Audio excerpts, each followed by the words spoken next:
Hello and welcome to Extra Time. Let's see if we can get through a segment without Ali mentioning once again that he's in the Manchester City documentary. Hasn't stopped, does he, Shaq? All day, banging on about it. Yeah. What a cameo appearance that was. I was breaking it down. Do you get royalties for that, Ali? I don't think so. I didn't even know I was in it, but hey, I was breaking it down. But now that you know, you're making sure everybody knows. Yeah, yes. Yeah. Episode 4, people. Episode 4. What's the time in? I'm not quite sure, but episode 4. Just hang in there. There we go. Sid Lowe is with us. A lot of questions for Sid. Sid, did you see Ali in the Manchester City documentary? No, I was just about to ask. I want to know what he was doing. You have to watch the walking around in the background, or no. Episode 4. Episode 4. No, he's got his speaking role. That's all you need to know. Oh, I break it down, Sid. Wow. I mean, I really bring it. Sid, which is the weakness of FC Barcelona this season? Well, the debate actually after the first round of games is the fitness of Luis Suarez. I know it sounds a bit bizarre to suggest that Luis Suarez is a weak link, but that's certainly the debate at the moment. Because that leads us nicely into the next tweet. Should Barca replace Suarez this transfer window? I mean, he was awful against Sevilla in the Spanish Super Cup, and he isn't getting any younger. None of us are. No. Hence his haircut. Yes. Ali's I think going to do one way. Sid, how's your hairline, Sid? You've got quite fine hair, don't you? Oh, it's awful. Would you ever just go no, full Boona have it off? No, not unless I've really had no choice. And then I'd probably end up wearing a hat every day. I might get one of those hats, one of those Scottish hats with the ginger hair at either side. That'd be quite good. I'd be quite happy with that. You could buy a hat with ponytails. The question was... Fantastic. He's excited about it. Do you want me to answer the question, or should we just talk about hats? Did you listen I think we should talk about hats, actually. Just answer the question. I did listen to the question. There was a key part of the question, which was, should they replace him in this window? No. But bear in mind that, in a way, they did try and plan for a future without Suarez for the beginning of the end of him, because they tried to get Antoine Griezmann during this window. And this is a particular kind of thought that's gone round in my mind a bit over the last year or so. So I still don't fully understand why Barcelona didn't appear to make a bigger effort last summer for Mbappe. Why? Because when you lose Neymar, you get Mbappe, you've got someone who can replace Neymar on the left-hand side. All right, not quite the same player, but someone who can do a lot of what Neymar does in the short term. And then in the medium and long term, of course, you're also buying a replacement for Luis Suarez. I do think it's something they're going to have to approach, but I don't think they necessarily need to do it yet. What would it mean for your book sales, Sid, if he left? Is that a good thing or a bad thing? It would make literally no difference at all. Oh. Sid wrote a book on Luis Suarez. What do you call it? Shadow writing. was it any good? You haven't read it? Not yet. Sid gave me a copy. And you read it? He hasn't read. Mark Ogden with us. Mark, I haven't spoken to you for a few weeks, and of course a lot has happened regarding Manchester United, in particular Paul Pogba during that time. I was just wondering what you make of all the events that we've seen, certainly over the last 7 days. Well, Paul Pogba came back from the World Cup winner, and within days, Jose Mourinho offered his first kind of critical comments of Pogba, and by basically saying that, yes, he had a great World Cup, but I hope he knows why he did.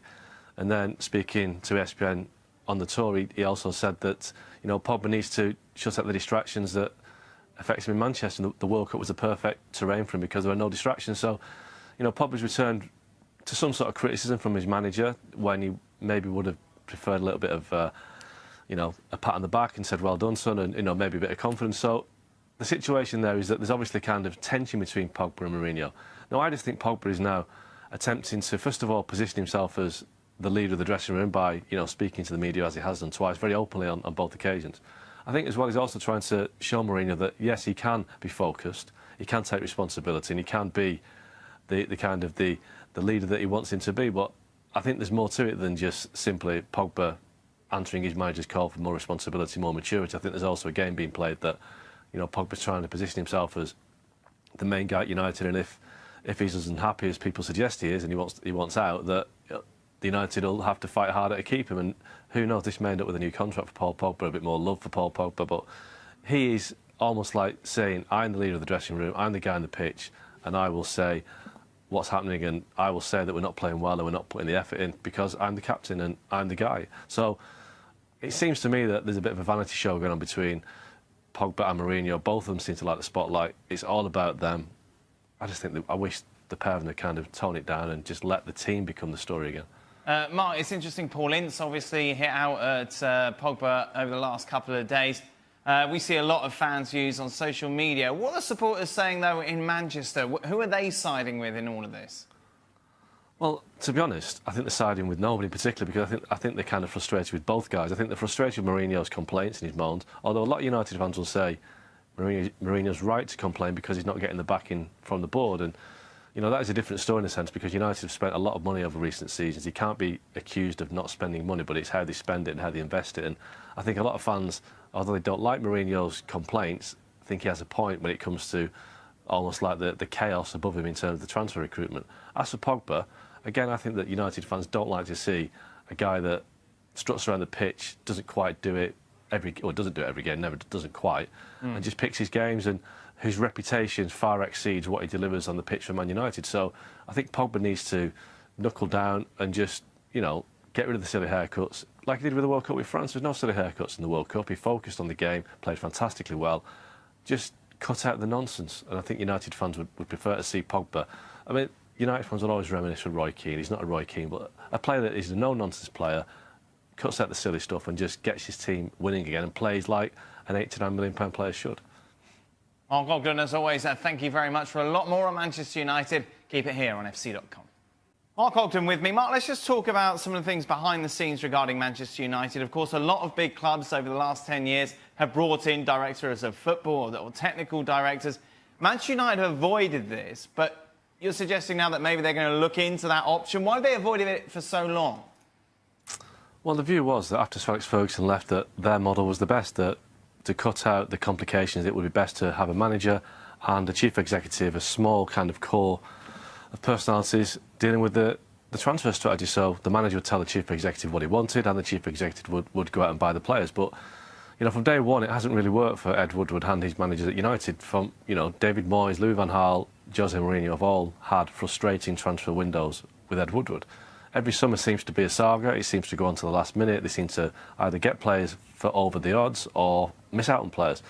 So I think United have realised, looking around, that there is a better way to do this, but equally they don't want to, certainly Ed Woodward and the Glazers don't want to surrender the full responsibility of signing the cheques. So what they do need is somebody to kind of almost be a buffer between the manager and the chief executive, because Ed Woodward at United isn't just about signing players, he's also about getting commercial deals, running the club. His responsibilities are far and wide, and whereas at Man City, Chicky Begiristain, his day involves from 9 till 5, hammering the phones, trying to get players in. Woodward has different responsibilities, and United needs somebody that can, when Woodward isn't able to do that, can field the calls to Mourinho, or the manager, whoever it may be, to speak to clubs, to find out who's available, and then go to Woodward and just kind of prevent this kind of rift we saw in the summer whereby Mourinho and Woodward were on different continents, different time zones. Mourinho was getting increasingly frustrated by the lack of progress. A technical director would help alleviate that problem, but at the end of the day, he wouldn't be the guy that would go out and buy the players. He would just attempt to smooth over the process. Are there any names in the mix yet, Mark?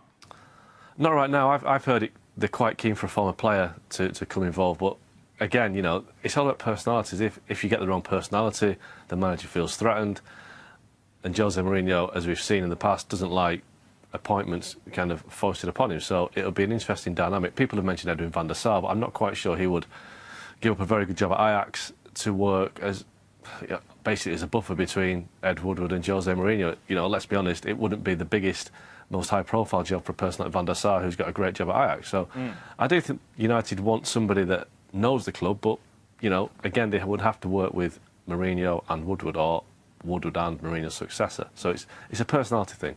Is this something that Mourinho, you feel, would welcome? I think he would welcome it if it was the right person, because the summer was a disaster for Mourinho. He spent virtually every day, every press conference complaining about the lack of signings, and he wants better players and he wants deals done quicker. And I think in the USA in the summer, Ed Woodward was away on business a lot of the time. He wasn't in the States all of the time. So on one of those days when Mourinho was feeling frustrated, was looking for answers, if a technical director was on tour with them, he could have picked up the phone, gone to his room, had whatever chats in the boardroom and said, what's happening? And I think that's just what United needs, somebody that knows what's happening without this kind of transatlantic disconnect. So I think it'd be a good appointment. It's something they need.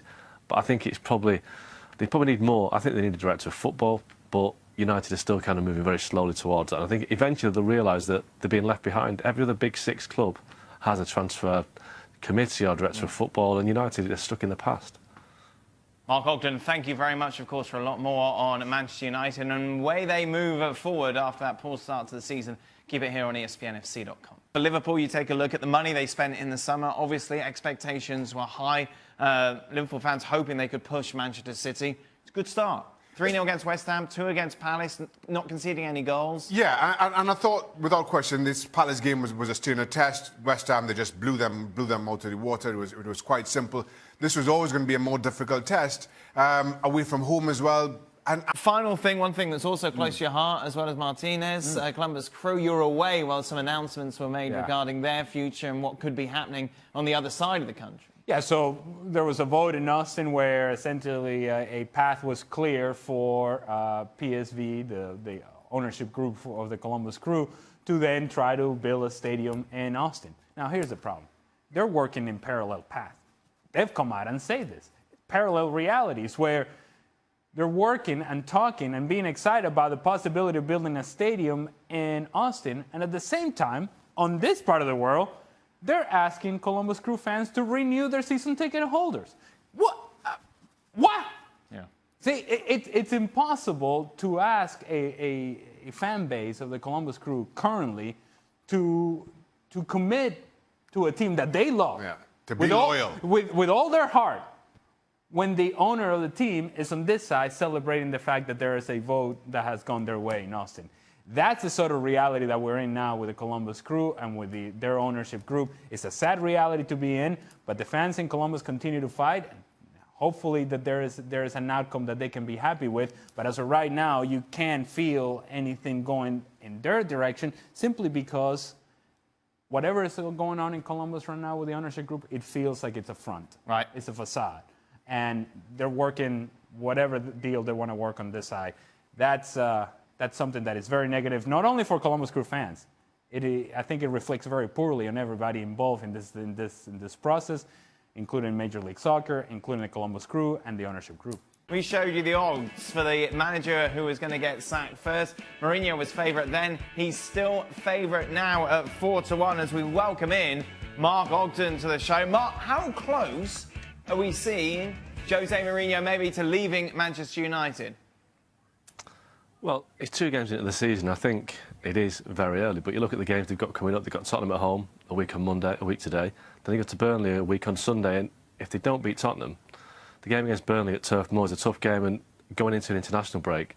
At this point, I don't think Mourinho will go by then, but you know, the situation is, it's not good, is it, at United? There's obviously tension between him and Ed Woodward. The players don't look happy. The supporters are growing increasingly disgruntled with what's happening on the pitch in terms of results. And as we've seen before with Mourinho, when he starts to go sour, he doesn't hang around. And, you know, clearly he isn't going to resign because that will cost him a lot of money. And United don't want to sack him because it will cost them a lot of money as well. But the situation, if it continues as it is, with such clear discontent throughout the club, it is untenable and unsustainable. And I think at some point, Mourinho will be fighting to save his job. If they don't win the next 2 games. There seems just to be a massive disconnect, as you say, Mark, between the players, between the manager, and then between the manager and Ed Woodward. How on earth? I can't foresee a situation in which this is all going to get resolved. No, I mean, Man United will hate this. We've all been watching this Man City documentary that's been this fly-on-the-wall documentary from last season, and the one thing that strikes you about that is that everybody seems together. Man City look like a club that everybody knows what they're doing. They've got a strategy, they've got a structure, they've got people, the best people in the world doing the jobs, and they look a club that has got everything right.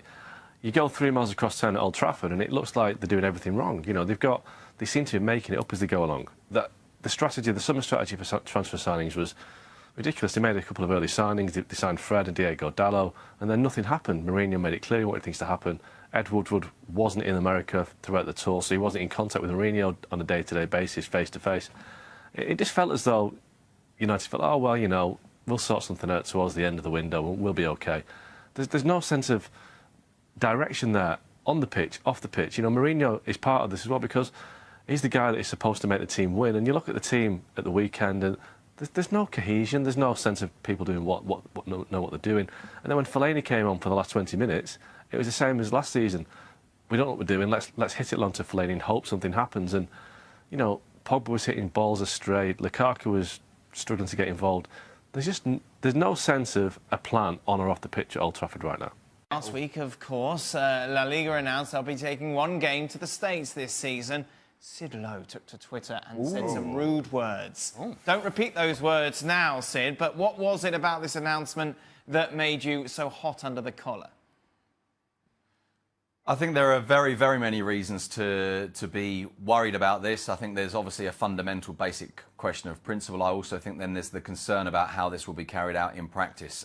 Put very simply, because there are loads of different elements to this, put very simply, I think that the Spanish League has demonstrated absolutely no willingness to defend the rights of fans, to try and do things on behalf of fans, even when the league has been played just in Spain.